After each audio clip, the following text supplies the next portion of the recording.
I was about to take a shower when I noticed something unusual. There was a single dried drop of blood on the edge of the sink. At first I thought it was from the ear piercing I had gotten a few days earlier, but as I dried myself off and prepared to leave, I saw more bloodstains on the carpet. At that moment, I didn't think much of it, because I share this apartment with 3 other girls. I assumed it might be menstrual blood that had been accidentally left behind, until I stepped into the bathroom and saw unflushed waste in the toilet. My heart tightened instantly, because I know very well that my roommates are extremely tidy. They would never leave the toilet like that. That was when I realized a stranger might have entered the apartment. I immediately called my boyfriend to check with me. The first 2 rooms were normal, but when we reached the 3rd room, we found the window glass shattered. Strangely, the valuables inside the room were still there. When the other roommates returned, we went together to check the last room. However, the door was locked from the inside. Through the keyhole, I could see Meredith's backpack lying quietly inside, which meant she was in the room. A wave of unease surged through me and we called the police right away. Soon Laura arrived with a friend. Her friend kicked the door open with 1 blow. In the next second, everyone was stunned by what they saw. The police quickly arrived and sealed off the scene. Laura completely broke down emotionally, while I, because I am not good at expressing feelings, looked stiff and at a loss. Just then, my boyfriend gently kissed me to comfort me, not realizing that moment was captured by a reporter.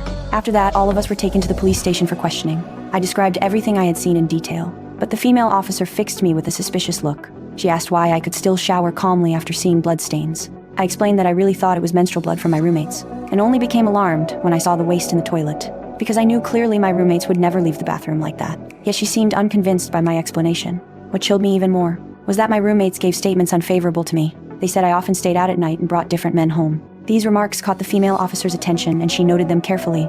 I could feel everyone in the room looking at me differently. Although I was closest to Meredith, I was not actually on good terms with the others. Maybe they were jealous of me because I was always the one men liked most. But I never imagined tragedy would fall on me. After the questioning, the police told everyone they could leave, except that I had to return at 11 the next morning. Because of my close relationship with Meredith, I needed to cooperate further as an important witness. I had no choice but to agree.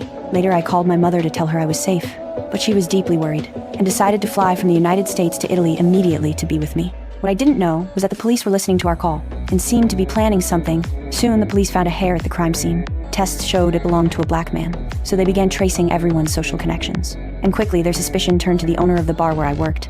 Very soon, they brought me back to the police station again. This time, a group of people bombarded me with questions. Some even laid hands on me. Under such extreme tension and confusion, I could no longer tell what was real and what was not. The police chief seized the moment and handed me a statement. And in a near-collapsed state, I was forced to sign my name. Not long after the police hurriedly held a press conference, they announced that the bar owner was the killer, and that I had been identified as an accomplice for protecting him.